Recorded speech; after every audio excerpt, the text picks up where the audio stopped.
Peguem aí, né? Se armem aí com as listas de exercício, com a lista, né? Aliás, quem não tiver, pode ir ali na recepção pegar, tá bom? Certo? Eu preparei aí essa lista. Ela tem somente questões do Enem, certo? Tem aí questões de 2020, 2019. Tem mais a questão de 2020. 2020, 2019, 2020, 2020, 2019, certo? E 2019, ou seja, só tem questões do Enem de 2020 e 2019, tá bom? Então, são questões bem atuais, né? Para vocês terem uma noção mais ou menos do que é que o Enem ele vai cobrar, tá bom? Certo? Aqui eu coloquei questões que envolvem, por exemplo, a questão socioambiental. O Enem adora colocar questões de ciências da natureza, principalmente na química e na biologia, envolvendo essa questão socioambiental, né? Como é que a gente pode pegar a química e para resolver, por exemplo, um problema ambiental, ou então como é que a química está contaminando aquele ambiente, né? Quimicamente. Certo? Então, a questão ambiental está bem presente nas questões da química, como é o caso dessa primeira questão. A segunda questão, ela envolve um tema bem cobrado, mas é muito, muito mesmo, que é a questão da solubilidade, polaridade das substâncias, certo?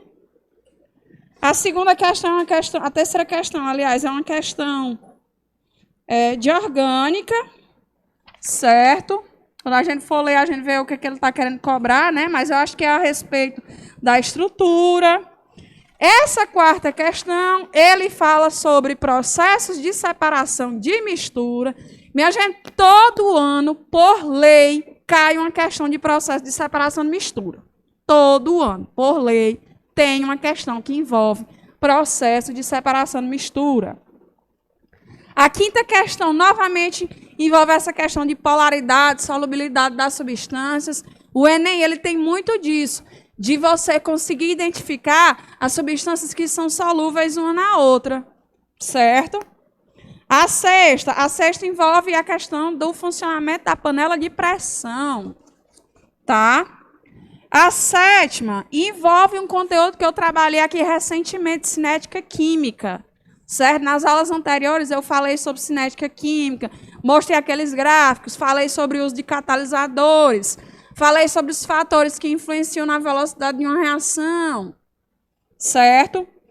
A oitava questão, ela envolve o conteúdo de soluções, é uma questão de fisicoquímica, certo?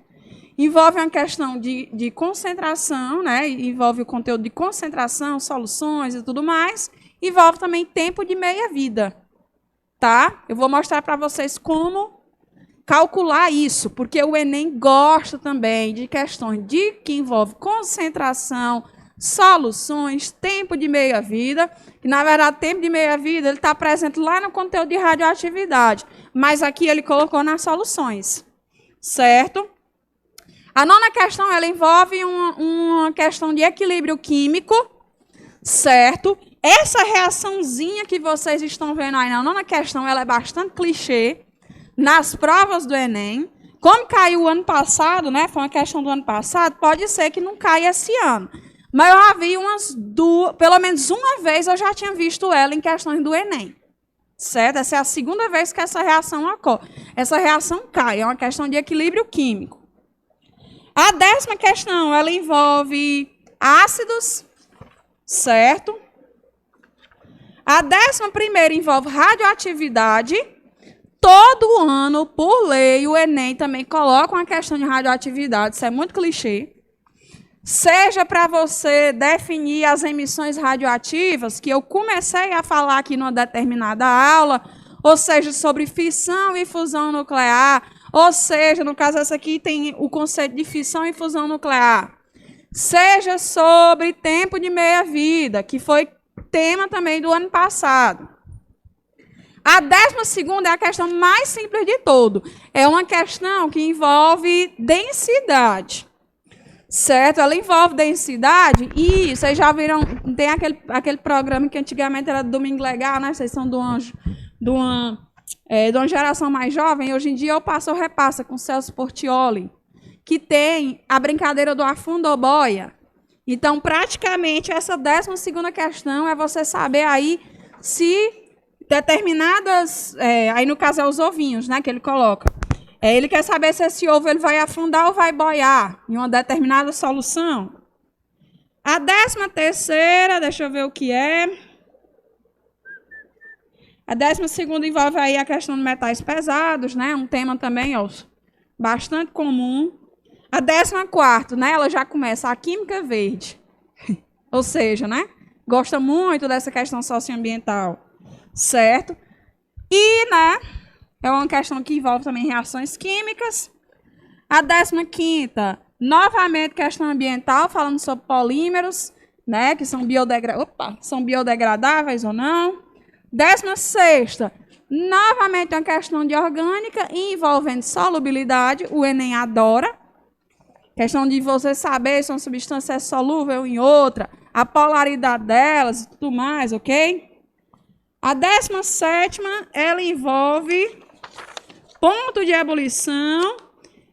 Eu acho que em uma aula anterior, eu tenho certeza, em uma aula anterior, eu falei sobre essa questão desses pontos de fusão, né? Aí das frações do petróleo. Ele coloca aí...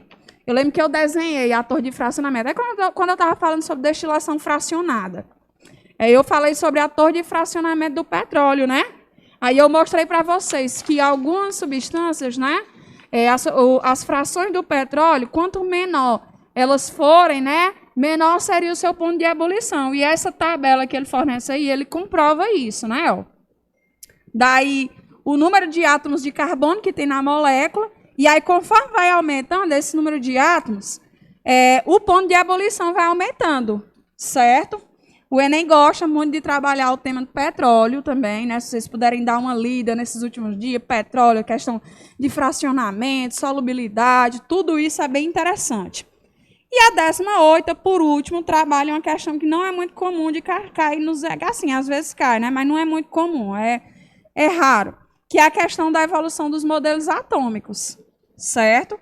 Então, né, eu coloquei aí várias questões, né, de temas diferentes, os temas, né, questões atuais, né, Enem 2020, 2019, bora lá responder, ok? Certo? Eu vou colocar aqui,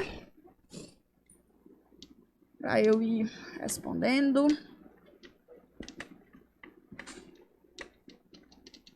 Bora lá, primeira questão. Ele diz, ó, questão que envolve petróleo. Minha gente, é clichê demais. O Enem, ele pegar o petróleo, envolver com problema ambiental, envolver com solubilidade, certo? Com polaridade, é demais. O Enem adora o tema petróleo, socioambiental, essas coisas assim. Então, preste atenção, ele diz em 2011, uma falha no processo de perfuração realizado por uma empresa petrolífera ocasionou derramamento de petróleo na bacia hidrográfica de Campos do Rio de Janeiro. Então, qual é o problema quando o petróleo ele é derramado na água? Logicamente vai contaminar, né? Porque é algo incomum, certo? Está lá, né, o ambiente aquático e de repente ele é contaminado por um líquido, que é o caso do petróleo. Mas é o seguinte, gente, o principal problema do petróleo contaminar a água é porque o petróleo ele é uma substância, prestem atenção que isso aqui pode ser tema.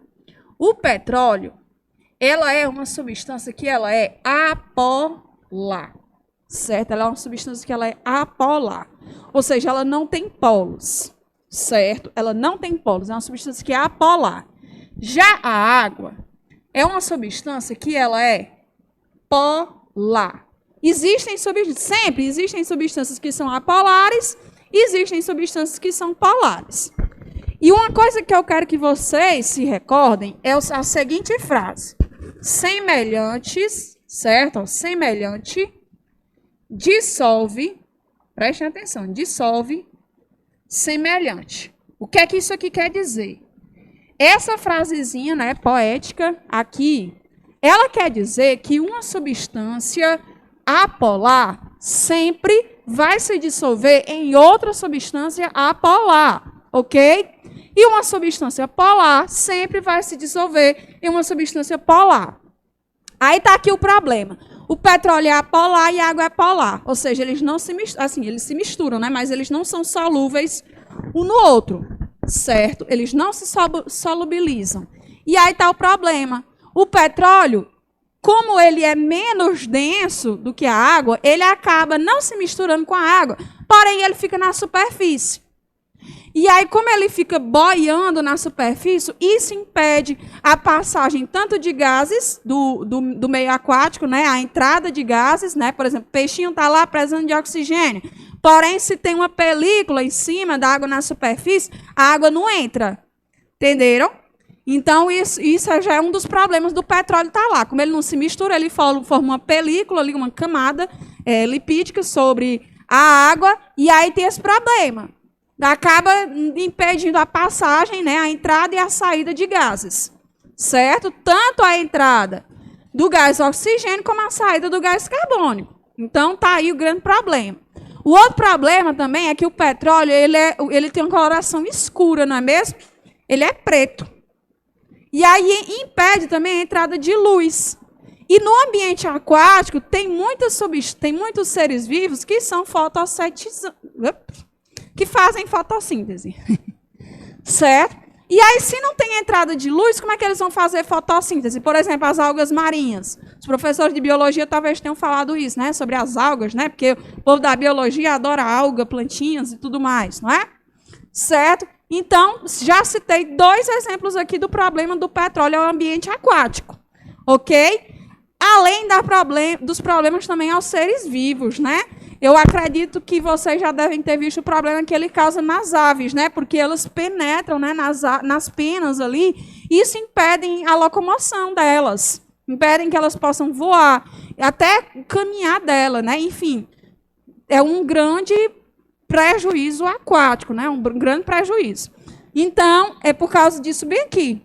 É por causa que esse é apolar e esse é polar. Eles não se misturam. Gente, umas expressões que vocês podem se tomar conta, que vocês podem topar no Enem, é, por exemplo, as substâncias apolares, elas são chamadas de hidrofóbicas.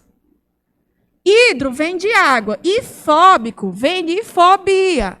Então, ele tem fobia com a água, certo? Logo, ele é apolar. Não se mistura com a água, por isso ele é hidrofóbico, né? Certo? Hidrofóbico, não é homofóbico, não, de homofobia, ok? É hidrofóbico. E ele é chamado também de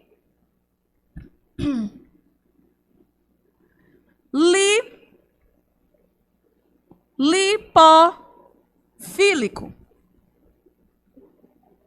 O que é isso? Fílico vem de afinidade e lipo vem de lipídios. Lipídios são as gorduras. As gorduras, elas se assemelham com o petróleo porque elas também são substâncias apolares, né? A gordura geralmente não se mistura com a água, não é mesmo? Certo? Então, ela também é uma substância apolar, também chamada de hidrofóbica e chamada de lipofílico, tá bom? Logo, a água aqui, que é apolar, ela é lipofóbica, fobia com lipídios, ok, certo? E ela é hidrofílica, tem afinidade com água, tá bom? Certo? Essas expressões são muito comuns no Enem, tá bom? Vocês podem se deparar também com a expressão anfipática ou anfifílica. É mais ou menos essa palavra. Eu não vou colocar ela, não, porque eu não estou lembrando como é que escreve.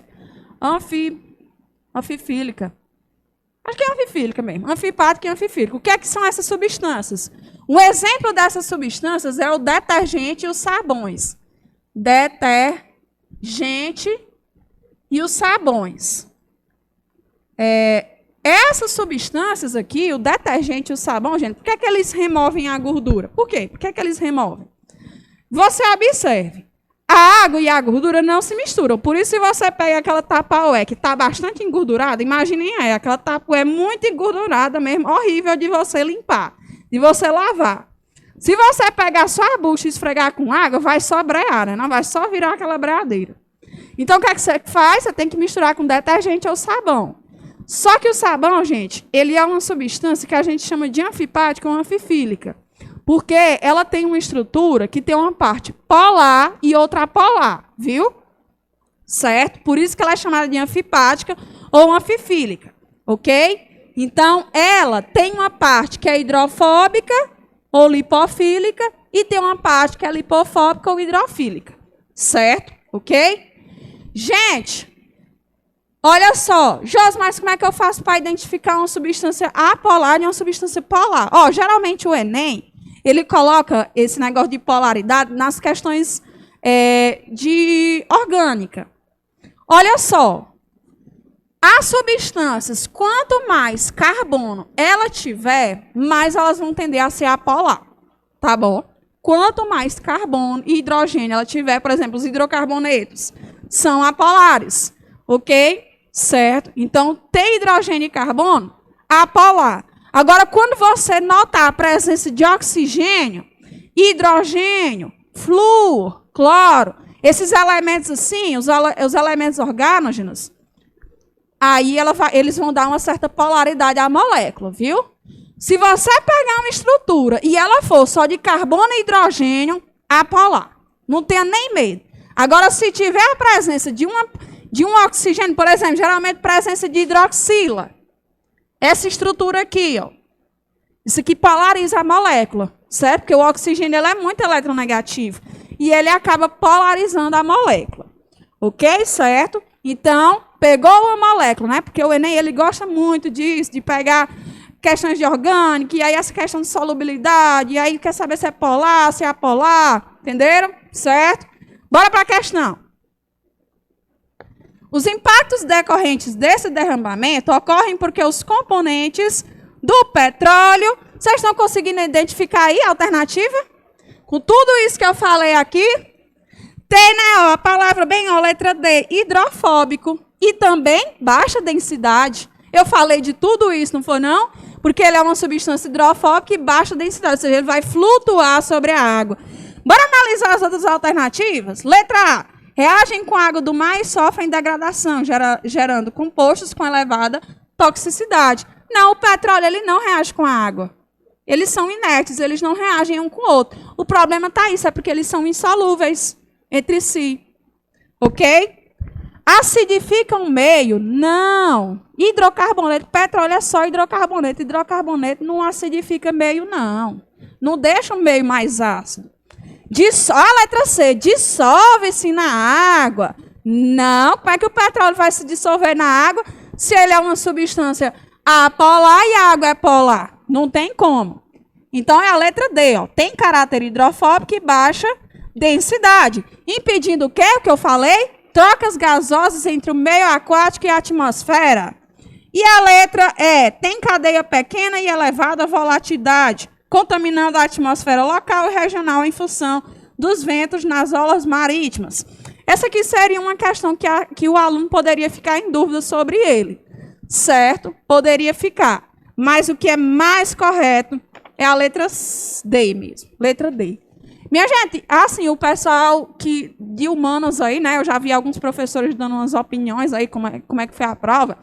E eles falaram que a prova foi muita interpretação, né? Bastante interpretação. Parecia mais uma questão de... por exemplo, a prova História, Geografia, Filosofia, Sociologia, parecia mais português, né? Linguagens do que... assim, não foi muito conteudista, né? Foi interpretação. Eu vi até um colega meu falando sobre uma questão sobre escravidão, né? O professor Davidson até. Ele comentando no Instagram dele, né? Ele fez um comentário sobre uma questão, falando sobre uma questão que, se você analisasse a estrutura dela, você jurava que estava falando sobre a época da escravidão. Eu não lembro muito bem como foi que ele falou. Só sei que, no final, a estrutura toda dava como se fosse na época da escravidão, Porém, o texto, quando você parava para ler o texto, falava de uma coisa totalmente diferente. Você pegava para interpretar ele. E aí teve muita gente que acabou errando a questão porque se confundiu. Isso, né? Aí você imagine, né? Vai que a prova de ciências da natureza também vai ter um pouco de interpretação, né? Não sei, né? Vai que eles colocam aqueles belos textos, né? Alguns alunos até não gostaram por causa disso, porque, tipo, tem muitas questões, pelo menos de ciências da natureza, que muitas vezes você não precisa ler nenhum texto para você resolver ela. Às vezes ele te dá um texto enorme, mas no final ele te pede uma coisa que você, se você for um aluno conteudista, você consegue resolver ela, certo? Então, vamos imaginar que a questão do Enem, as provas do Enem também pode trazer alguma coisa de interpretação, apesar que eu acho que é complicado uma prova de ciências da natureza tratar só interpretação. É difícil. Sempre tem que ter um pouco de conteúdo, certo? Então, bora lá. Bora para a segunda. Segunda questão também trata essa questão da polaridade, certo? Ele diz, a questão de 2019 até, ele diz, a fluidez da membrana celular é característica, membrana celular, né? Isso aí vocês já devem ter visto bastante de biologia. Eu acho interessante que a química e a biologia, elas se misturam muito nas questões do Enem, né? Tem a membrana celular e a membrana celular, ela é composta por fosfolipídios, né? Aí os fosfolipídios, ele está representando aí por essa estruturazinha aqui, né? Em que ele tem assim essa cabecinha, né? Que é a parte do fosfato. E tem essa estrutura aqui, né? Aí ele dá dois tipos.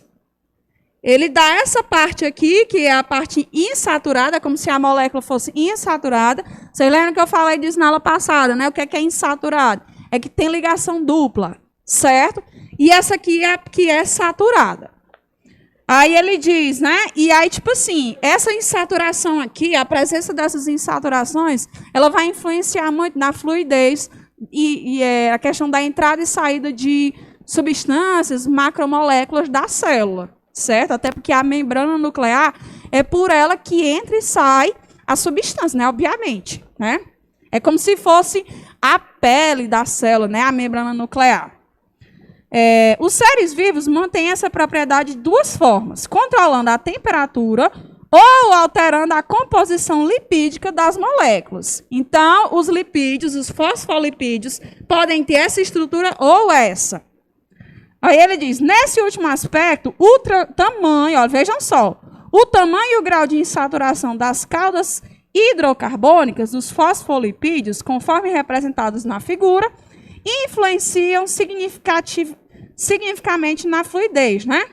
Isso porque, aí vocês prestem atenção, quanto maior for a magnitude, que diabo é magnitude? Ele está se referindo à intensidade. Quanto maior for a intensidade das interações, ou seja, quanto maior for a interação, certo, entre esses fosfolipídios, menor será a fluidez. Isso quer dizer que se esses fosfolipídios eles tiverem uma interação muito grande, a fluidez vai ser baixa, certo? Aí ele coloca aí. Assim, existem bicamadas lipídias com diferentes composições de fosfolipídios, como mostradas, né, nas figuras de 1 a 5.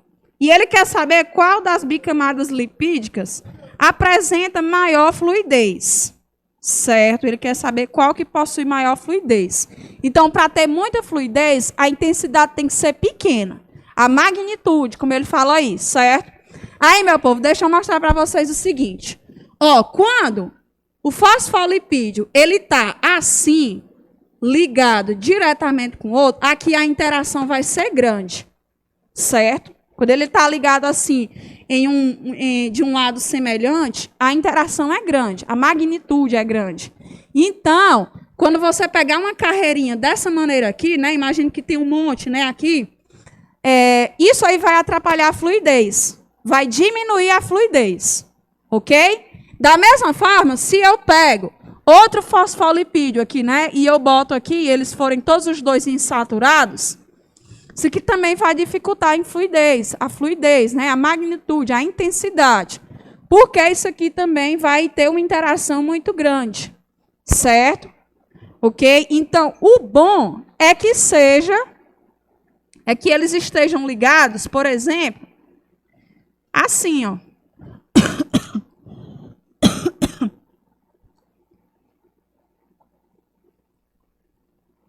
Um curso de desenho. O bom é que eles estejam ligados dessa maneira aqui. Dessa maneira aqui, que eles estão ligados, eles estão de um lado que não tem contato, entendeu? O contato está difícil. Então, se o contato está difícil, a interação vai acabar sendo mais o quê? Mais forte. Então, a fluidez vai aumentar, ok? Certo? Então, aqui o contato é muito, então vai ser menos fluido, ok? Aqui o contato é muito, então vai ser menos fluido, né? Como ele diz aí, ó. Quanto maior for a magnitude, ou seja, quanto maior for a interação, certo? Quanto maior for a intensidade das interações, menor será a fluidez, certo? Ok? Então, aqui... menor será a fluidez.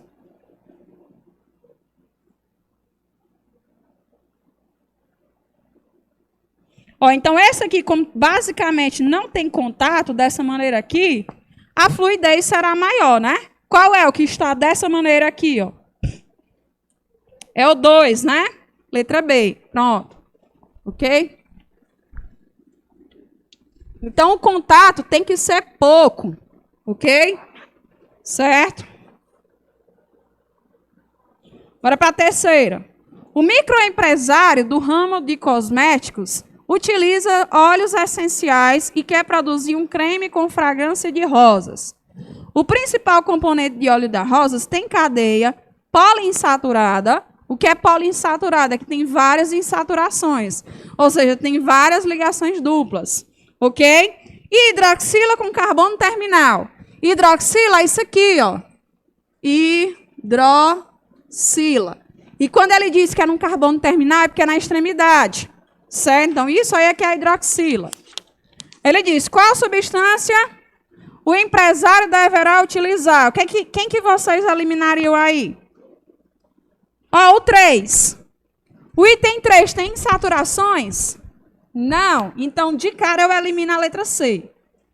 O item 4. O item 4 é o anelbenzeno.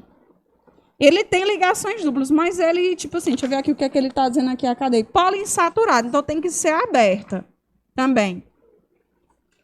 A quinta, o item 5, ó, preste atenção, o item 2, e o item 2 também não pode ser, porque ele diz que é poliinsaturada.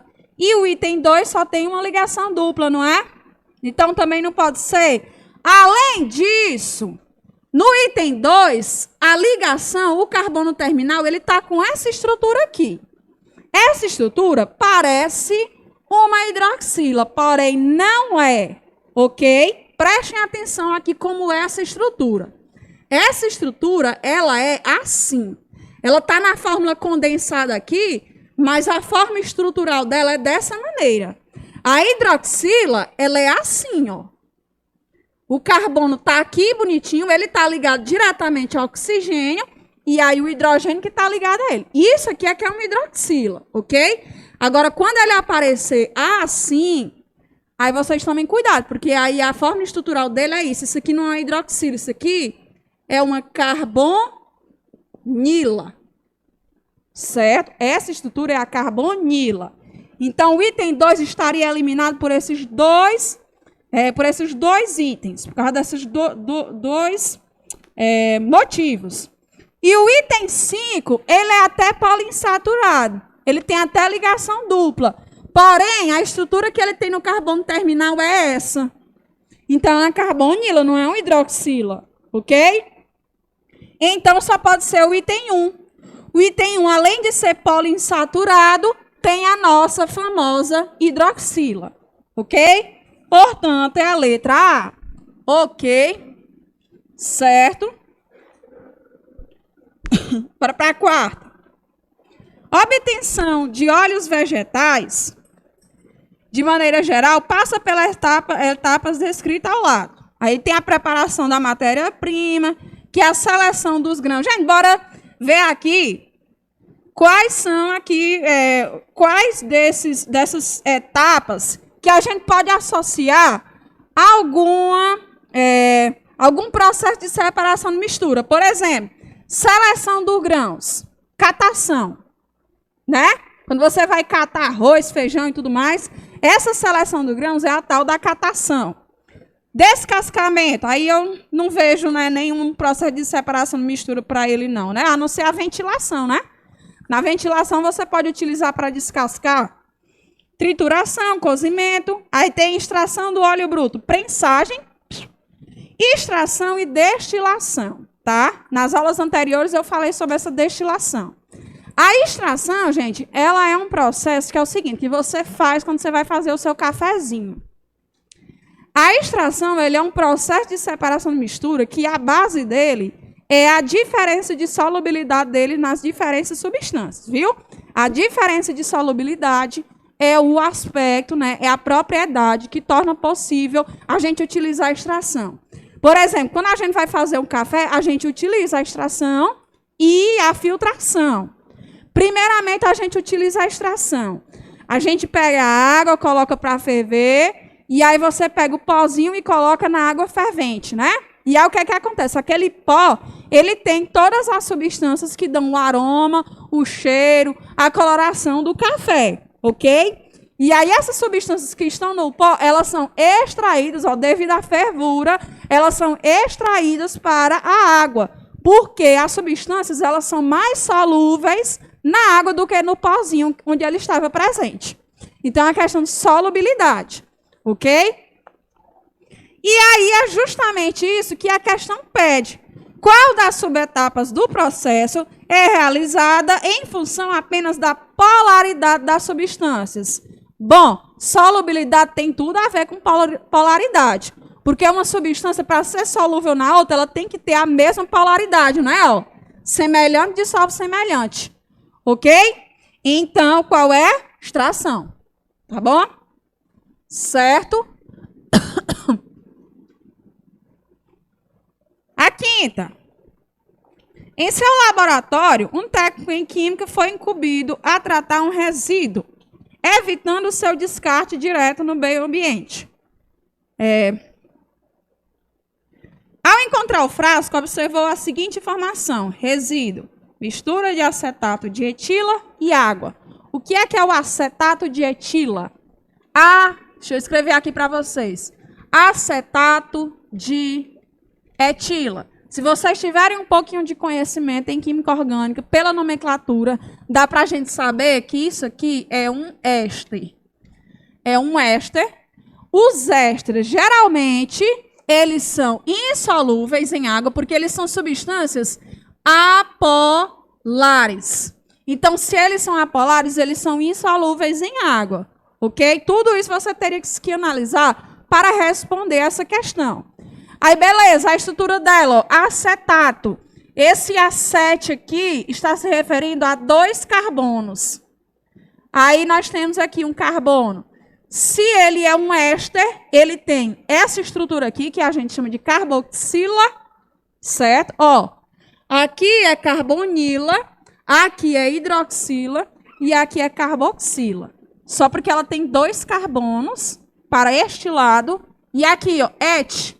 Et também quer dizer que tem 2 carbonos. Então, aqui tem 2 carbonos. Então, a estruturinha dele é essa, ok? Ela é uma substância apolar e não é solúvel em água. Então, gente, vocês imaginem o seguinte: se a gente tem esse recipiente com 2 substâncias apolares, é que nem como se tivesse água e gasolina, né? Elas não se misturam. Então, elas vão formar 2 fases, né? Vai ficar uma acima da outra, ok? Aí ele dá, ó. Não precisava nem a gente saber que o éster ele é a substância apolar, porque a própria questão diz baixa solubilidade em água, certo? Então, se ele é insolúvel em água, ele é apolar, ok? Aí ele dá a massa específica, que a massa específica é a densidade. A densidade é 0,9 centímetros cúbicos. A densidade da água, gente, é 1 gramas por centímetro cúbico. Eu pergunto para vocês, ele vai boiar ou ele vai ficar na parte inferior? Vai ficar embaixo ou em cima?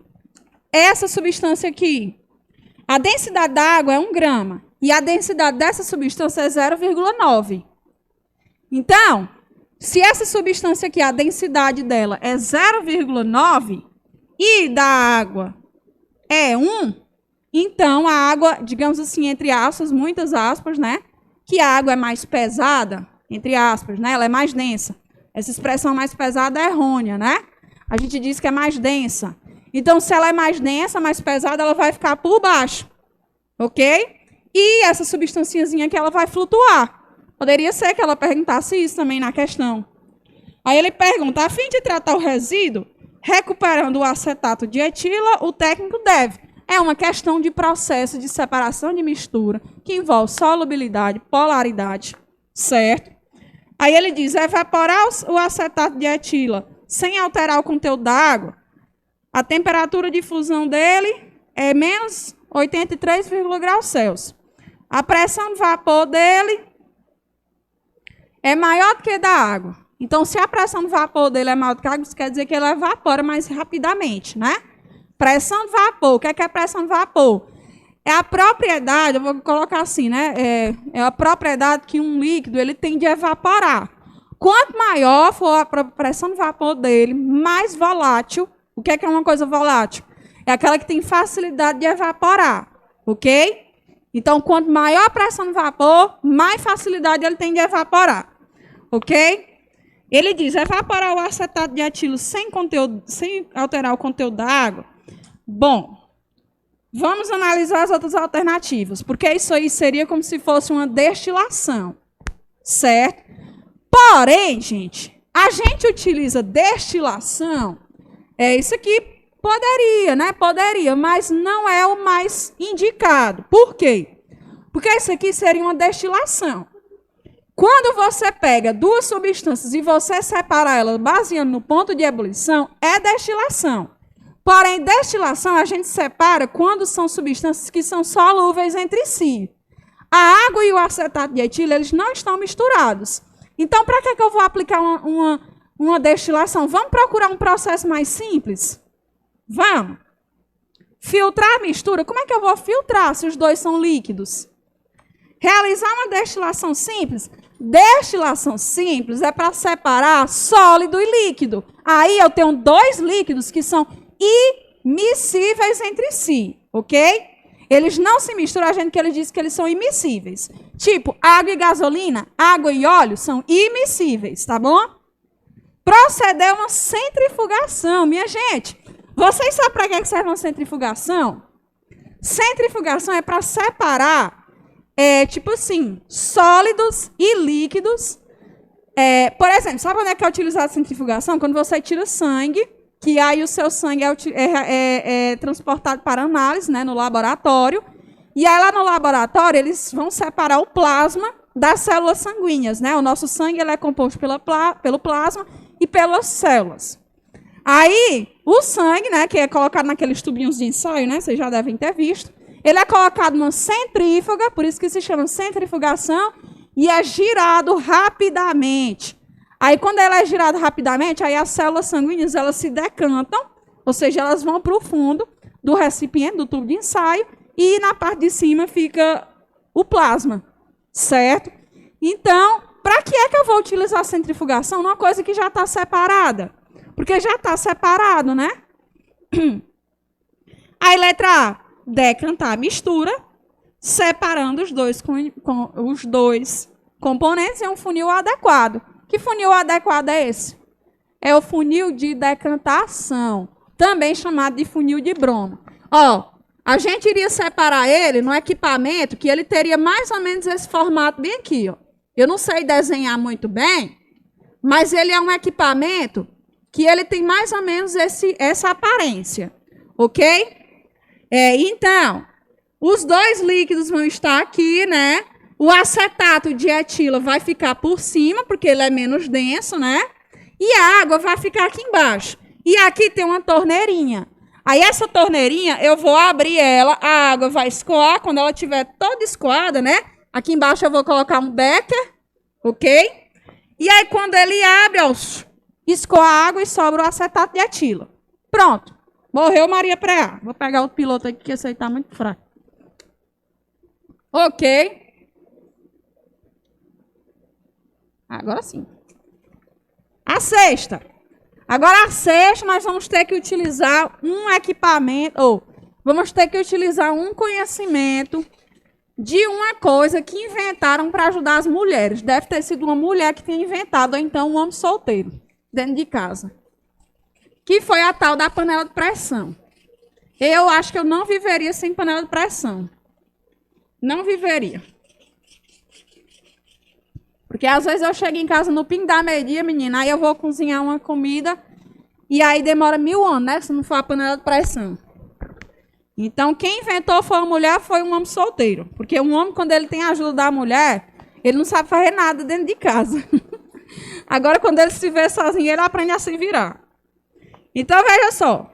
As panelas de pressão reduzem o cozimento dos alimentos por elevar a temperatura de ebulição da água. Sabe por que é, minha gente? É porque quando você tampa a panela, que a água começa a evaporar ali dentro, né? Os líquidos que estão ali dentro, eles começam a evaporar, a pressão ali dentro aumenta. E pressão e temperatura andam juntos, viu? Se eu aumentar a pressão, a temperatura de ebulição também aumenta.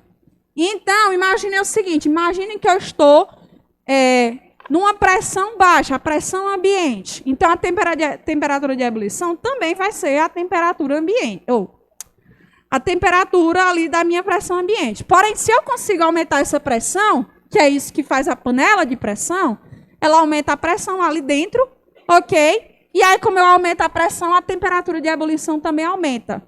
Então, a temperatura ambiente, aliás, a pressão ambiente, a água, ela ferve a uma certa temperatura. Porém, na panela de pressão, ela ferve numa temperatura maior ainda. Certo?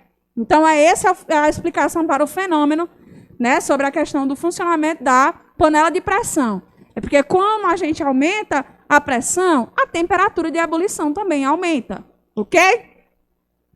Aí, os usuários conhecedores do utensílio normalmente abaixam a intensidade do fogo em panelas de pressão após estas iniciarem a saída dos vapores. Vocês fazem isso também? Dona Remédios deve saber, ela é mais experiente, né? Mas mãe, ela sempre me ensinou isso. Ó, a panela de pressão, pegou pressão, pode abaixar o fogo. E quando você abaixa o fogo, gente, a gente observa alguma mudança na pressão. Não, né? Não muda nada. Porque é o seguinte, a panela de pressão, quando ela entrou em ebulição ali, né, o líquido que está ali dentro, quando ele entrou em ebulição, ele adquiriu a temperatura de ebulição daquele líquido. Ele conseguiu chegar à temperatura máxima. E aí, mesmo você abaixando o fogo, aquela temperatura ela se mantém. Certo? Então, se mesmo assim eu abaixando o fogo, a temperatura se mantém, para que eu vou manter o fogo alto? Só para gastar gás? Não tem lógica, né? Então, assim, a gente abaixa o fogo, né? Quando a panela entra em pressão para economizar gás. Meu povo, a caristia que tá gás. Essa questão aqui foi uma questão do ano passado. Eu acho que ele já estava ensinando às pessoas uma maneira de começar economizando gás. Porque o preço que está o gás, né? Ó, ao abaixar fogo, reduz-se a chama. Pois ele evita-se o quê? O quê? O aumento da pressão interna e os riscos de explosão? Não, né, gente? Dilatação da panela. Meu Deus, o que é que ele coloca? Perda da qualidade nutritiva do alimento. Meu Deus, essa questão ele coloca umas coisas nada a ver. Deformação da borracha de vetação. Aquelas borrachas é a cor mais, digamos assim, depois da panela, eu acho que é a cor mais resistente que tem é o diabo daquelas borrachas, né, não? E a letra E, consumo de gás desnecessário, né? Ok, certo. Bora para oitava. Essa oitava questão é uma questão linda, maravilhosa. Questão bem bonitinha. É uma questão de físico-química, envolve soluções e tempo de meia-vida. Bora lá, prestem bastante atenção, porque esse aqui foi um conteúdo que eu não trabalhei, ok? Ele diz, a sacarase ou invertase é uma enzima que atua no intestino humano hidrolisando. Quando você vê essa expressão hidrólise, é quebra por meio da água, certo? Hidrolisando disacarídeo e sacarose nos monossacarídeos, glicose e frutose. A sacarose... eu pulei a sétima. Vixe, Maria, não, bora para a sétima. É porque eu me empolguei quando eu vi a oitava aqui, eu pulei logo para ela. Bora para a sétima. Ele diz, a nanotecnologia, isso é uma questão de cinética, viu? Eu me empolguei, é porque eu gosto dessa oitava questão. Aí eu pulei para ela. A sétima. A nanotecnologia pode ser caracterizada quando os compostos estão na ordem de milionésimos de milímetros. Como na utilização de nanomateriais catalíticos. Olha só, ele dá vários... quando ele fala catalítico, você já pode associar a cinética, né? Eu não sei vocês, mas às vezes... Assim, quando eu estava no ensino médio e tudo mais, a questão de se preparando para o Enem, às vezes eu pegava a questão e não sabia nem qual era o conteúdo, né? E aí, quando você vê a expressão catalítico, você já associa aqui a cinética química, certo? O uso desses materiais aumenta a eficiência da produção, consome menos energia e gera menores quantidades de resíduo. O sucesso dessa aplicação tecnológica muitas vezes está relacionado ao aumento da velocidade da reação química. Aí ele diz, o êxito da aplicação dessa tecnologia é por causa da realização de reações químicas que ocorrem em condições de...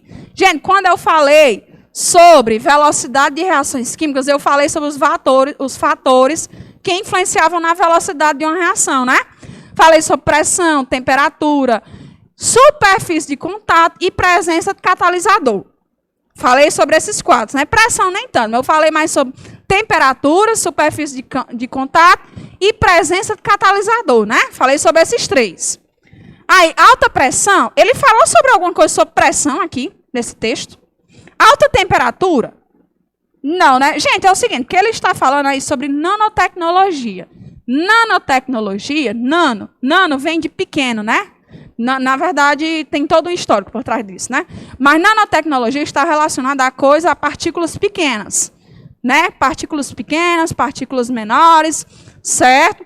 E aí, gente, você lembra o seguinte, vocês lembram do comprimido efervescente, que eu dei um exemplo para vocês? Se eu pego um comprimido efervescente, eu coloco ele inteiro para se dissolver. Ele vai demorar um certo tempo, né? Para ocorrer a sua dissolução. Porém, se eu triturar aquele comprimido, a velocidade vai ser mais rápida, não é? Por quê? Porque eu vou ter pedaços menores. Então, quando eu trabalho com coisas pequenas, eu aumento a velocidade com que as coisas ocorrem. Por quê? Superfície de contato, certo? É a mesma coisa de quando você vai cozinhar uma carne, que no lugar de você colocar ela em bifes, você coloca ela moída. Cozinha mais rápido, porque a superfície de contato é maior, né? Então, vai ocorrer em uma velocidade maior também, né? O cozimento, tá bom?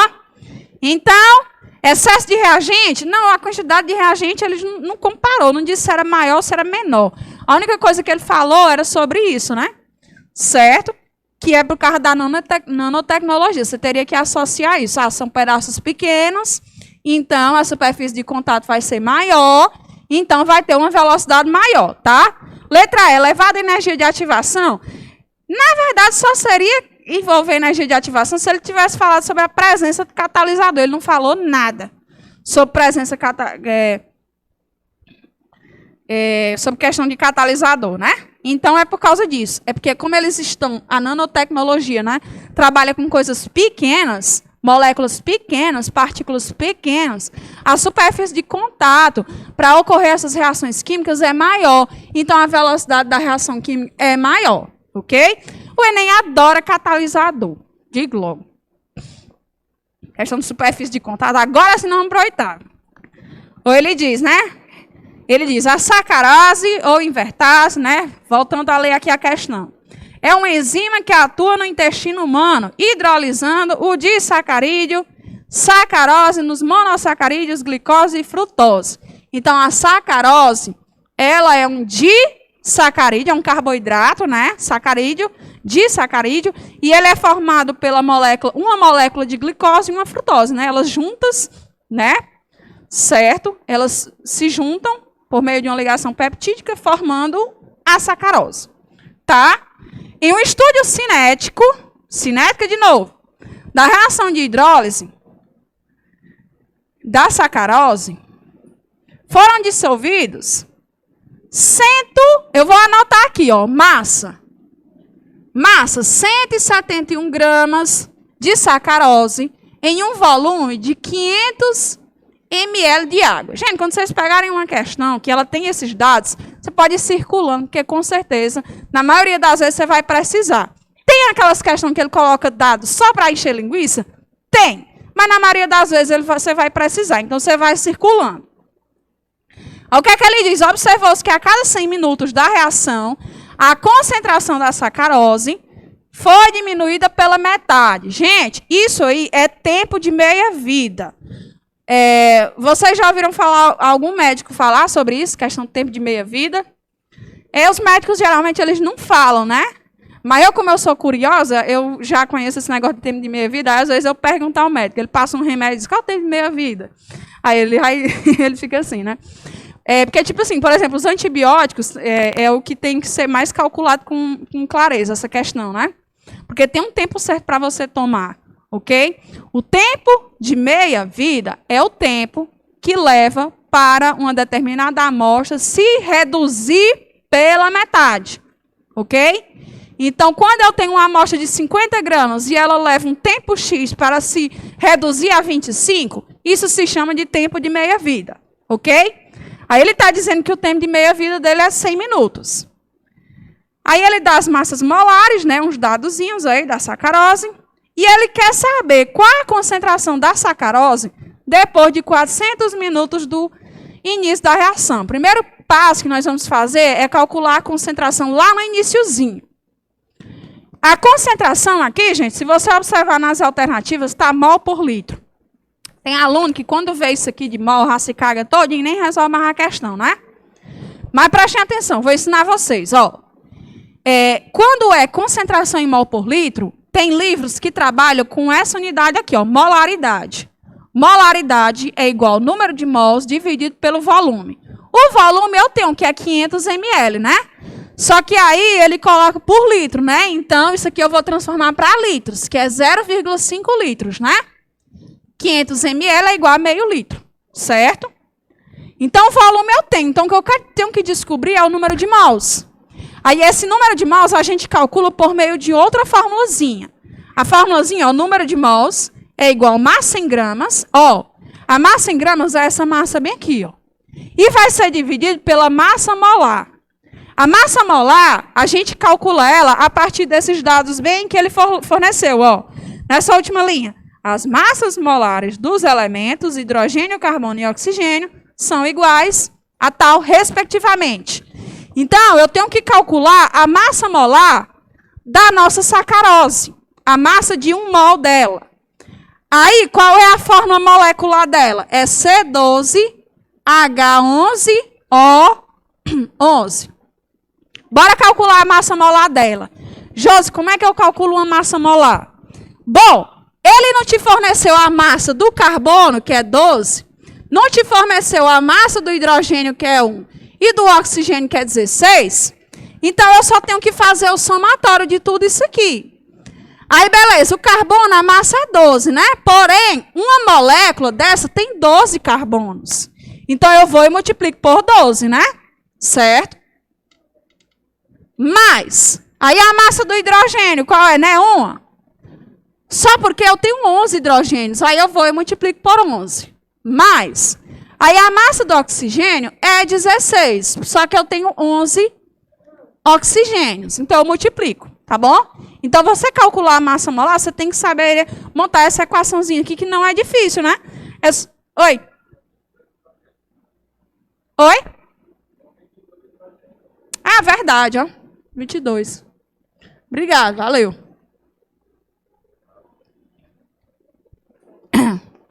Pronto, agora é só a gente calcular. Ó. 12 vezes 12 é 144, não é? É? 144? 144 mais 1 vezes 22, 22, mais 16 vezes 11, 176, né? Certo?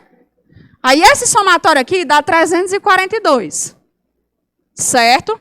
Pronto. Isso aqui é a massa molar dessa substância. Aí, beleza. Só que eu quero descobrir aqui é o número de mols, né? O volume eu tenho, o número de mols é o que eu estou procurando. E é o que é que eu vou calcular aqui, ó. Número de mols. Aí a massa em gramas é quanto? 171. E a massa molar é 342. Isso aqui vai dar 0,5 mol. Pronto. Eu tenho... Isso aqui corresponde a 0,5 mol, ok? Eu tenho o número de mols e tenho o volume, então eu consigo calcular a concentração. No momento inicial.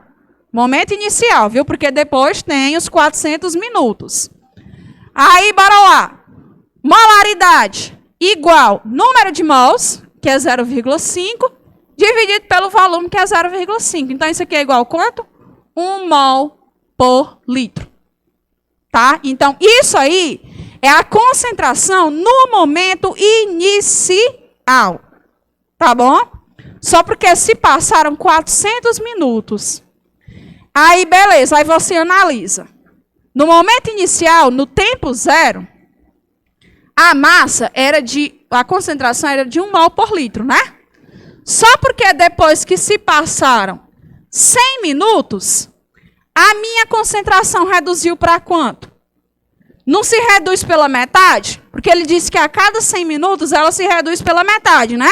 Então eu vou reduzir, ó, eu vou passar 100 em 100 até chegar aos 400 e ver quanto é que fica no final, ok? Aí, bem aqui, é 1 mol. Quando chega nos 100 minutos, ele se reduz pela metade, então fica 0,5 mol por litro. Passam mais 100 minutos, ou seja, vai chegar a 200 minutos, aí ele vai se reduzir pela metade de novo, aí fica 0,25, ok? Aí, passam mais 100 minutos, ou seja, 300 minutos. 0,25 dividido por 2, 0,125, né? Passam mais 400 minutos, fica quanto? 0,625, né? Tô certo? Não. Opa. 0,0625 minutos. Tá bom? Então, depois de passar 400 minutos, a concentração é essa aqui. Eu botei minuto, ó. Aqui. Mol por litro. Josi, mas não tem alternativa. Tem sim, é porque eu tenho que colocar em notação científica, ó. Eu vou andar 2 casas para a direita, então fica 6,25 vezes 10 elevado a quanto? Eu não andei 2 casas para a direita, então fica menos 2 mol por litro. Tá bom? Certo? Então, a questão que envolvia cálculo de concentração, no caso a molaridade, tá? E tempo de meia-vida. Josi, se fossem 1000 minutos, eu teria que fazer isso 10 vezes até chegar ao 1000?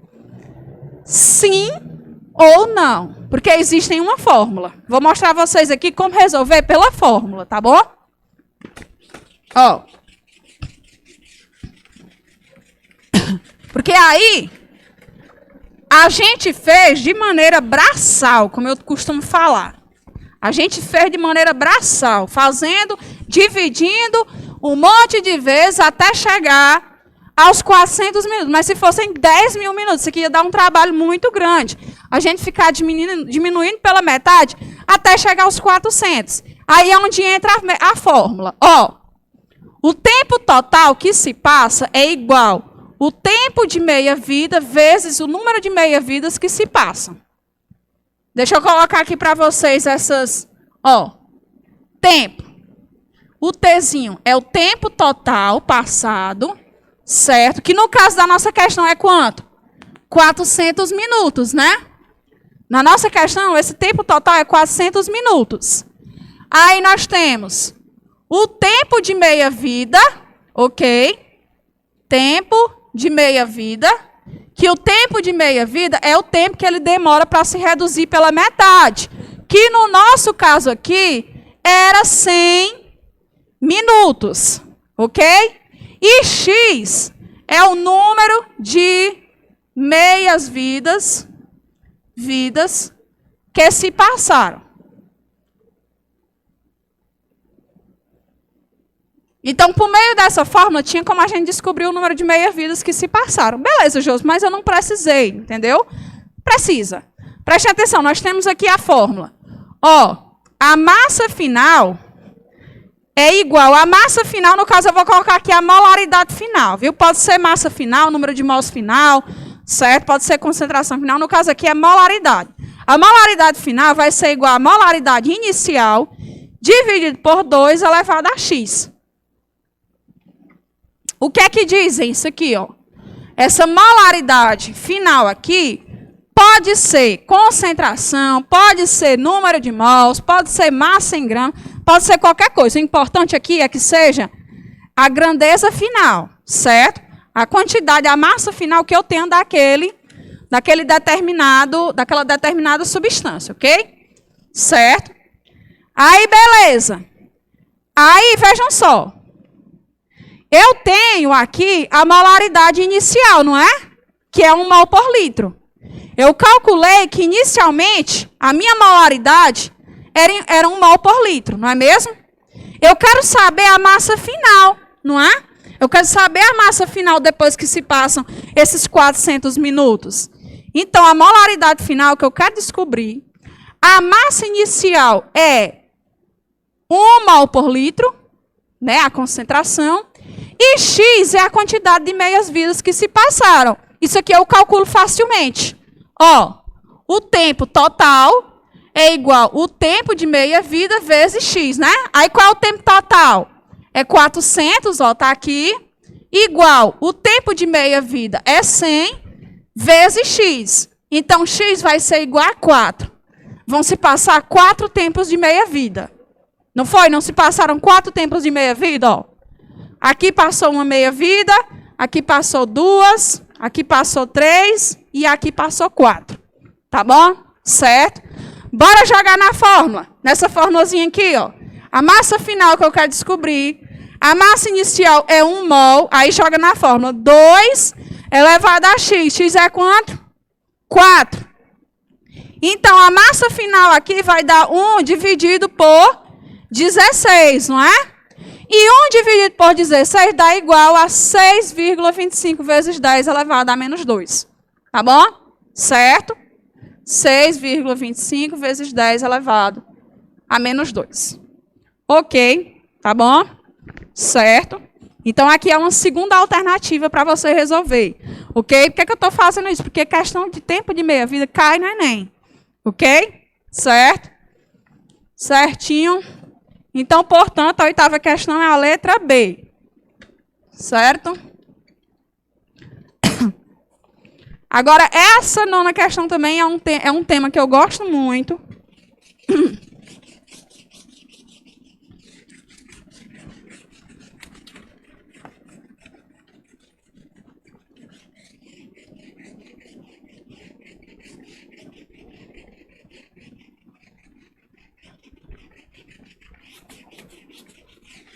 Opa!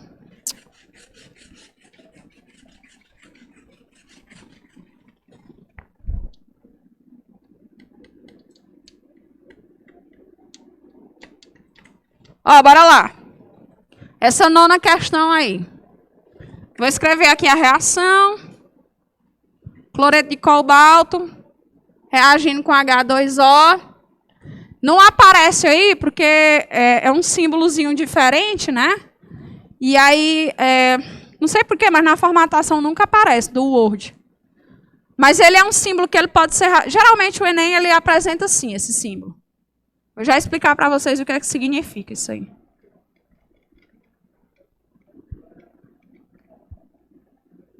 Ó, nós temos aqui, gente, uma reação que ela é uma reação... Prestem atenção. Quando vocês verem uma reação que apresenta esse símbolozinho aqui, isso quer dizer que isso é uma reação reversível. tá? Como assim uma reação reversível? Isso é uma reação que ela acontece tanto no sentido direto, o sentido direto é o sentido que vai para a direita, ok? E o sentido inverso, ou seja, o sentido para a esquerda.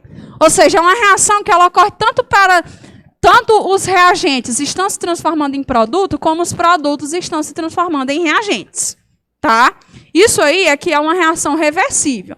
E ele é um equilíbrio, porque é o seguinte, né? Eu lembro que eu falei para vocês sobre velocidade de reação, né? Falei sobre questão de velocidade.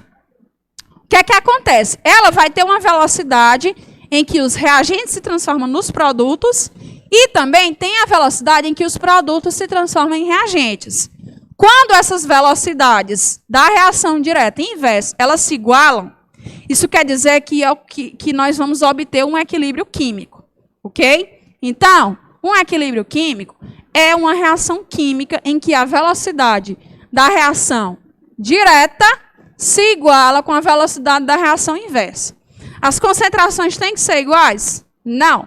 Não precisa. Eu posso ter concentrações diferentes, ok? Mas a velocidade de formação dos produtos é igual da reação inversa em que eu estou se transformando em reagentes. Tá bom? Josi, não quer que catalisador vai afetar nisso? Nada. Catalisador não vai afetar em nada. Ele só vai fazer com que o equilíbrio ocorra mais rápido. Certo? Tem questões de Enem que cobram isso. Aí, bora lá. Para garantir que produtos eletrônicos estejam armazenados de forma adequada antes da venda, algumas empresas utilizam cartões indicadores de umidade nas embalagens desses produtos. Alguns desses cartões contêm um sal de cobalto, que é o cloreto de cobalto, ok? Que muda em cor em presença de água. Gente, vocês sabem o que é um galinho do tempo?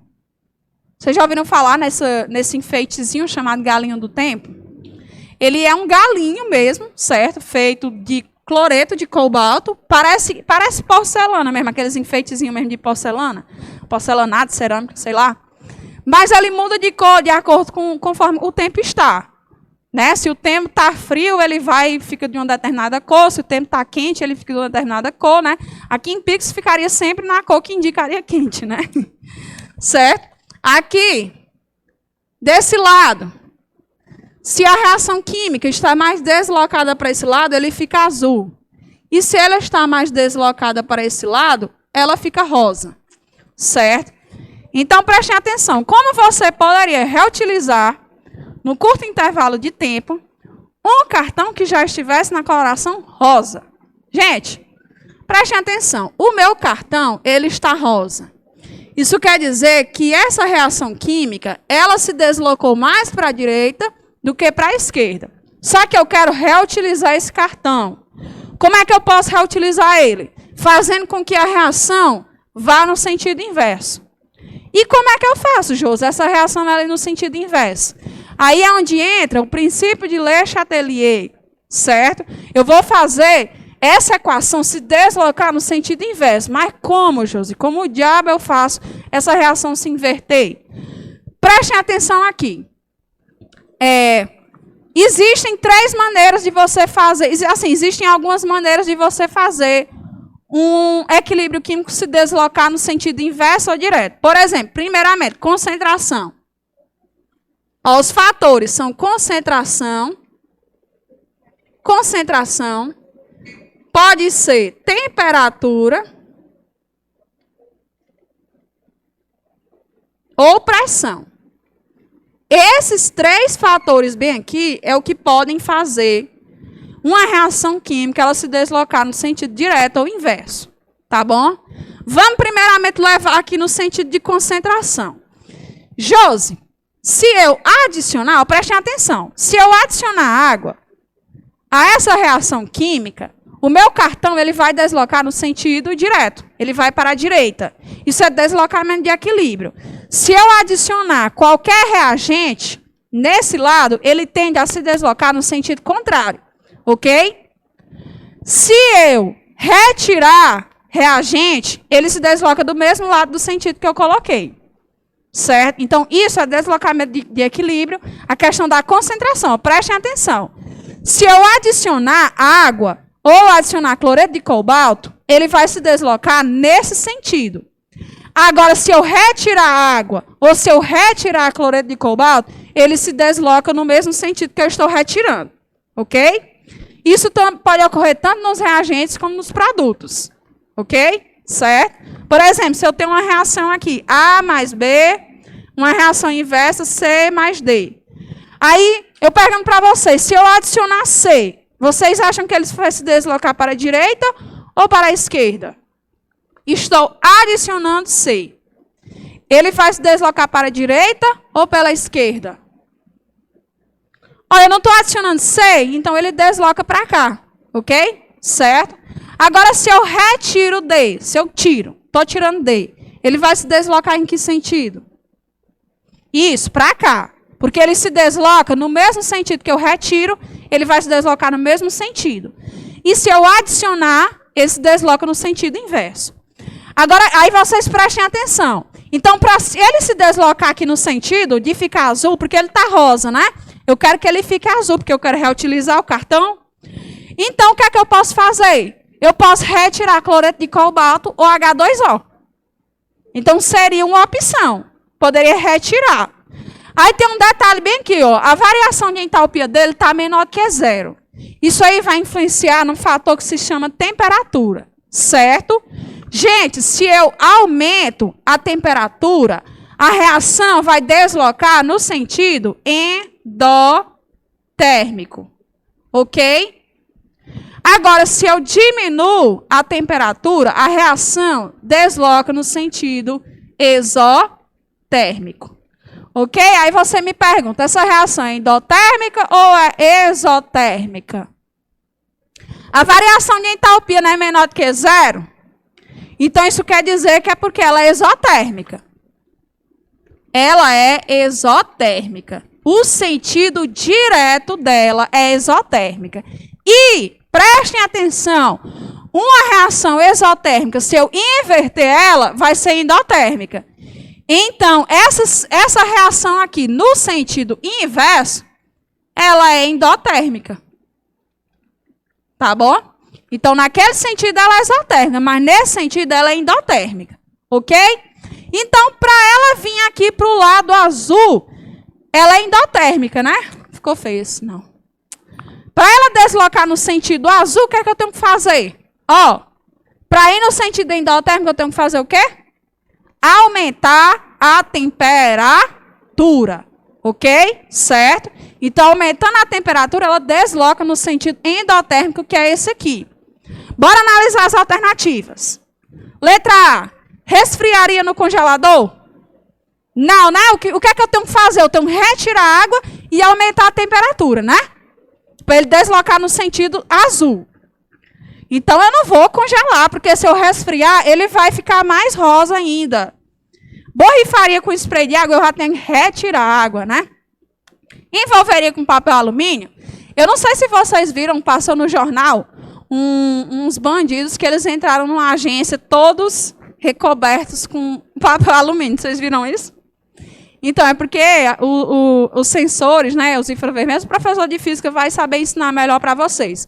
Mas aqueles sensores, né, infravermelhos, sei lá o que diabo é, eu só sei que eles detectam a mudança de temperatura. Então, se bem aqui tem um sensor e eu passo a minha mão na frente dele, ele vai detectar a variação de temperatura do meu corpo. Porém, o papel alumínio, ele impede que essa variação de temperatura seja percebida. E aí, meu amigo, uns bandidos tiveram essa ideia. Eles são físicos, né? Eles se envolveram todo em papel alumínio e aí conseguiram roubar uma agência porque os sensores não detectaram eles. Mas tinha câmera de segurança, né? Porém, quando a polícia chegou lá, eles já tinham capado o gato.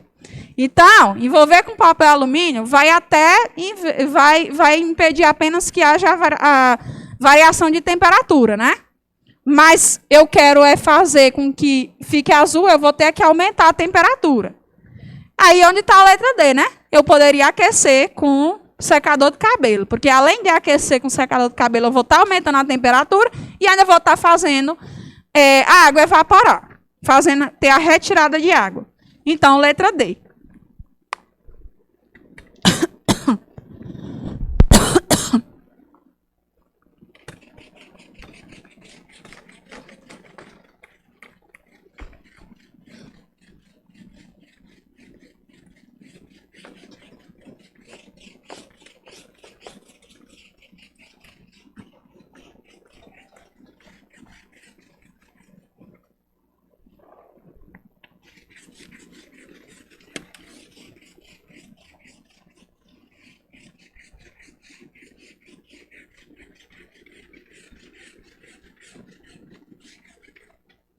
Bora lá, 10ª questão. E diz, o dióxido de carbono passa para o estado sólido, é o gelo seco, a menos 78 graus Celsius, e retorna ao estado gasoso à temperatura ambiente. O gás é facilmente solubilizado em água, tem aí água com gás, os refrigerantes, facilmente, nem tão fácil, né? Dependendo da concentração, ele é fácil. Capaz de absorver radiação infravermelho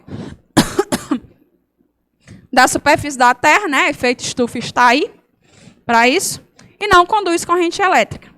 Ele é utilizado como matéria-prima para a fotossíntese até o limite da saturação. Após a fixação pelos organismos autótrofos, né? O que são autótrofos?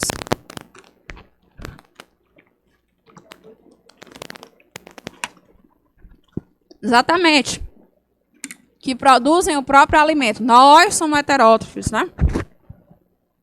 O gás retorna ao meio ambiente para respiração aeróbica, fermentação, decomposição ou por resíduos industriais, queima de combustíveis fósseis e queimadas. Respiração aeróbica, vocês sabem o que é? Que absorve oxigênio, né? Certo? Anaeróbicos é sem a presença de oxigênio. Apesar da sua importância ecológica, seu excesso causa perturbações no equilíbrio ambiental. Efeito estufa. Exemplo, né? E também no caso desse exemplozinho bem aqui que vocês vão observar agora. Né? Porque quando tem o gás carbônico, quando o gás carbônico ele é liberado dessas maneiras aí que vocês estão vendo, por exemplo, queima de combustíveis fósseis, né? Tá aqui o gás carbônico. Ele é liberado para a atmosfera. E aí, quando ele é liberado para a atmosfera, o que acontece? Ó? Considerando as propriedades descritas, o aumento atmosférico da substância afetará os organismos aquáticos em razão da. Então, ele quer saber no caso dos organismos aquáticos. Ó, sabe o que acontece? É porque é o seguinte, o CO2, quando ele está na presença de H2O, ele acaba se transformando no ácido carbônico. Certo? Ele acaba se transformando nesse ácido carbônico. Esse ácido carbônico, ele também sofre uma autoionização que dá origem a esse íon H+ aqui. Olha só, o íon H+. Quando tem presença de íon H+, é o quê? Uma solução o quê? Ácida. Certo? Ok? Ok? Então, o que a gente pode analisar aqui? De algo que seja ruim na vida aquática, na presença de água. O quê? Produção de ácido, né? Então, vai acabar acidificando o meio aquático, tornando o meio aquático ácido. Porém, a questão, ele não tem nenhuma alternativa que fale sobre isso. Mas, na letra A, ele fala redução do potencial hidrogeniônico da água. Aí você me pergunta, o que diabo é potencial hidrogeniônico? Ele complicou totalmente a palavra. Gente, potencial hidrogeniônico é pH. Certo? Quando vocês escutarem essa expressão potencial hidrogeniônico, ele está se referindo ao pH. E aí, gente, o pH, ele varia o quê? Varia de 0 a 14, né? 7 é quando está o quê? Neutro. Agora, se o pH está abaixo de 7, ele está ácido, né? E se está acima de 7, ele é básico. Aqui pode ser 7, 8, 9, 10, até 14, viu? Certo?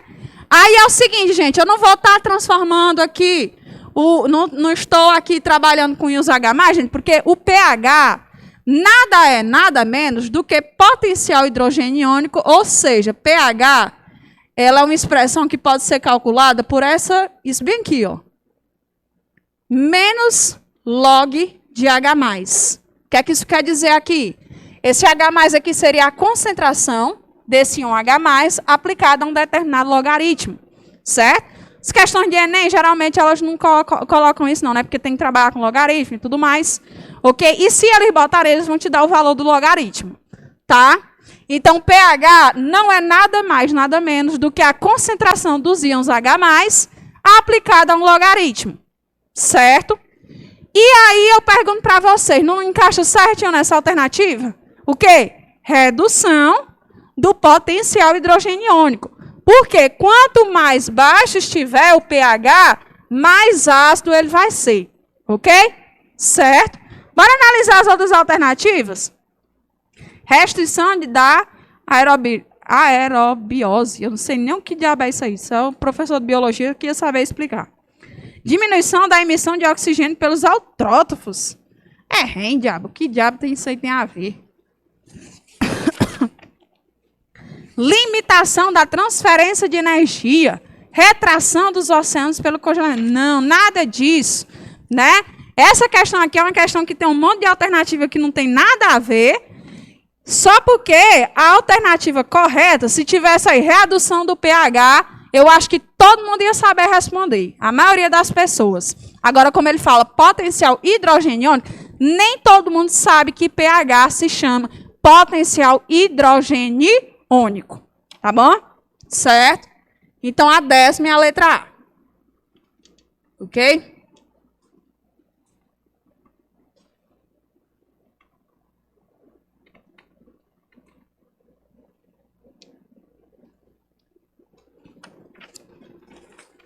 Bora ver aí a 11ª. Opa, essa 11ª é uma questão de radioatividade, que eu comecei a falar em uma aula aí, né? A aula acabou e não deu tempo de eu falar mais coisas sobre elas, né? Mas é bom porque agora eu falo. É o seguinte.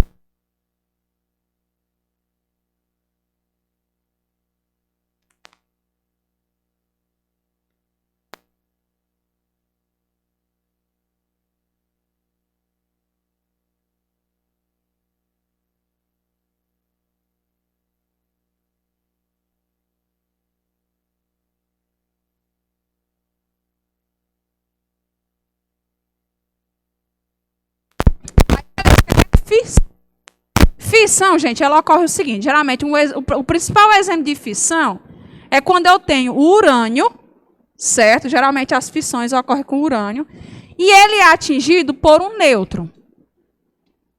Aí o que é que acontece? Quando ele é atingido pelo esse nêutron, ele acaba se partindo em 2 núcleos menores, ok? Esses 2 núcleos menores, eles vão liberar novos nêutrons que vão atingir outros átomos de urânio, certo? Aqui é o urânio, viu? Que vão atingir outros átomos de urânio, e esses átomos de urânio vão se decair em núcleos menores, ok? Aí esses núcleos menores novamente vão liberar nêutrons, e esses nêutrons vão atingir novos átomos de urânio, e assim até infinitamente, né? Enquanto tiver urânio, vai ocorrer isso. Isso aqui é fissão nuclear. É uma reação que ocorre com a liberação de bastante quantidade de energia, certo? Digamos assim, é a reação que ocorre na bomba atômica, né? Dê a resposta. Com certeza vocês já devem ter ouvido falar sobre a bomba atômica. Deus queira que nos próximos anos aí, né, enquanto eu for viva, pelo menos não tenha nenhuma guerra. Nem nós, né? Porque se tiver, tá todo mundo morto. Certo? Porque aí as principais potências do mundo, todos aí estão com a questão utilizando essa tecnologia aqui, né, da bomba atômica. E aí, se tiver uma guerra, menino, morre todo mundo. E o funcionamento da bomba atômica é baseado nessa fissão nuclear, onde eu tenho um átomo de urânio, ele é atingido por um... gente, eu já vi muitas questões do Enem falando sobre isso bem aqui. Essa questão da fissão e da fusão nuclear. A fissão vem de rompimento, vem de quebra. Nós temos o átomo de urânio, ele já é meio instável e tudo mais, aí ele é atingido por um nêutron. Quando ele é atingido pelo nêutron, se parte em pequenos, em pedaços menores. E aí são liberados nêutrons que são atingidos outros átomos de urânio e por aí vai. Isso aqui, gente, é uma reação, tipo, entre aspas, um efeito dominó, né? Mas, nas questões, eles chamam isso aqui de reação em cadeia. Se vocês escutarem, verem no Enem a expressão reação em cadeia, ele está se referindo à fissão nuclear. Ok? Eu já vi uma questão do Enem que era só isso. Ele falava lá, não sei o que lá, não sei o que lá, urânio, não sei o que lá, reação em cadeia, e no final perguntava se era fissão ou se era fusão. Entenderam? E a fusão? A fusão, ó, fusão, fundir, misturar, né? Lá do Dragon Ball Z, né? Tempo que eu era criança. Que tinha a fusão, né? Do Gohan com quem? Com Vegeta, sei lá. Não, Goku com Vegeta. Então, essa fusão aqui, ela ocorre geralmente um átomo de hidrogênio, né? Só tem o átomo de hidrogênio só tem uma partícula, e ele vai e se junta com outro. Quando ele se junta, quando um átomo se junta a outro, a gente diz que ocorreu uma fusão nuclear. E essa fusão nuclear ela também tem a liberação de grande quantidade de energia, ok? Isso aqui é o funcionamento, explica o funcionamento da bomba de hidrogênio. Então, geralmente, as questões do Enem pode ser que ele fale nessas bombas. Agora, o funcionamento são bombas que praticamente, reações nucleares e tudo mais, tem grande liberação de energia, tem radioatividade e tudo mais. Agora, tem essa diferença, porque a bomba atômica é fissão e a bomba de hidrogênio é fusão, ok? Certo? Bora resolver a questão. Assim, embora a energia nuclear possa ser utilizada para fins pacíficos, né? Radiologia, certo? Tratamento de câncer, são vários, né? São várias as maneiras benéficas que a radioatividade pode ser utilizada. Recentes conflitos geopolíticos têm trazido preocupações em várias partes do planeta e estimulado discussões visando o combate ao uso de armas de destruição em massa. Além do potencial destrutivo da bomba atômica, uma grande preocupação associada ao emprego desse artefato bélico é a poeira radioativa deixada após a bomba ser detonada, né? Porque partículas continuam sofrendo decaimento radioativo e essas partículas são prejudiciais. Qual é o processo envolvido na detonação dessa bomba? Gente, essa questão, para quem tem um pouco de conhecimento sobre radioatividade, ficaria em dúvida. Ou é fissão ou é fusão. Eu acho que a dúvida seria essa. Porque as outras alternativas não têm nada a ver. Ó, bora analisar as outras alternativas. Ó, letra C, por exemplo. Desintegração nuclear do plutônio? Não, porque quando a gente trabalha com bomba atômica, o elemento é o urânio. Então, o que é que o plutônio está entrando aí no meio? Letra D, associação em cadeia de chumbo. Minha gente, o chumbo não sofre associação em cadeia. O chumbo, ele serve para evitar que a radioatividade passe.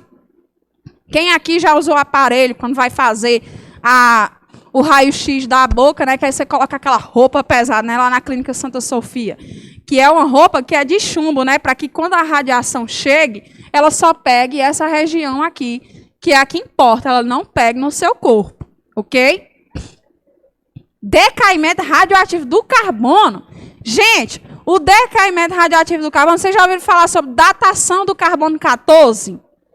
Então, o que é que tem a ver? Onde é que o decaimento do carbono vai ter a ver com o funcionamento de bomba?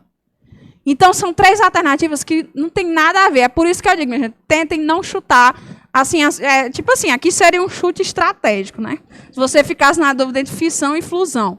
Você analisa as alternativas. Essas últimas não tem nada a ver, então ficaremos entre a letra A e a B, né?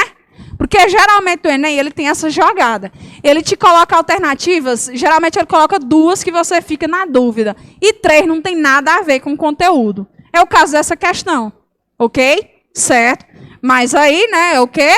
É a fissão nuclear. A bomba atômica é a fissão nuclear do urânio provocada por quem? Nêutrons. Certo? O nêutron é quem provoca essa tal dessa fissão nuclear. Portanto, letra A.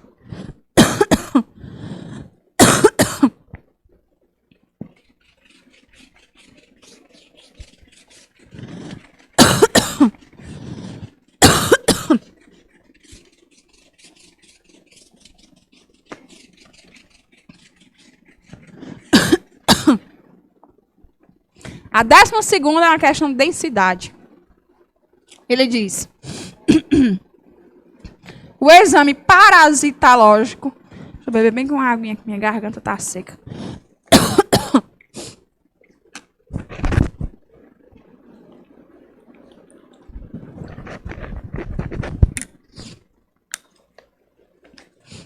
Ele diz: o exame parasitológico de fezes é utilizado para detectar ovos de parasitos.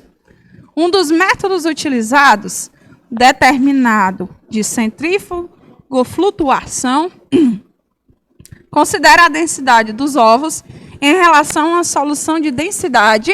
Olha só, a densidade da solução que vai ser utilizada como referência é essa aqui. Assim, ovos que flutuam, prestem atenção, ovos que flutuam na superfície dessa solução são detectados. Isso aí, minha gente, a gente faz até quando a gente vai cozinhar ovo de codorna, né, não? Ou então qualquer ovo que a gente vai cozinhar. Se flutua ovo, não presta. Os dados de densidades dos ovos de alguns parasitas estão apresentados na tabela.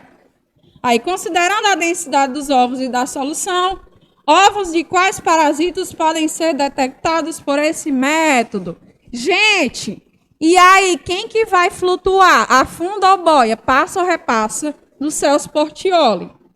Quem que vai boiar? Vai boiar aquele que é menos, entre aspas, muitas aspas, menos pesado. Ou seja, menos denso. Quem que tem a densidade menor? É quem, ó? Ancilostoma,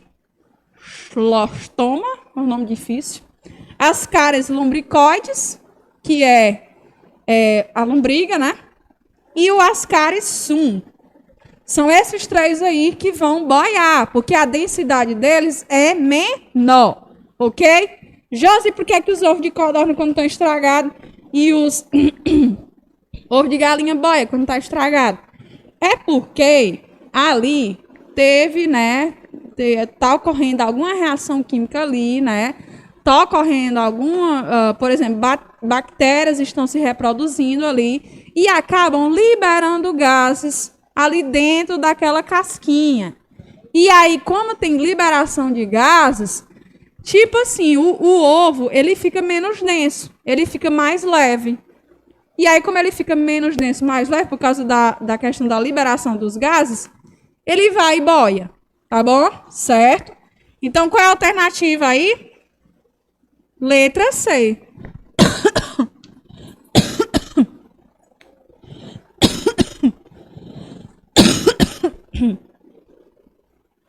13ª.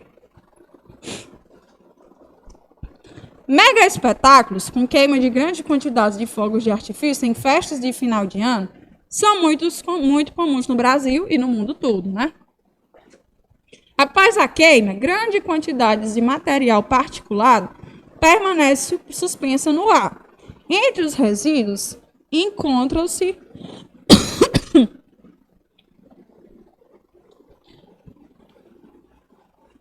compostos de sódio, potássio, bário, cálcio, chumbo, antimônio, cromo, além de percloratos e gases, como dióxido de nitrogênio e enxofre.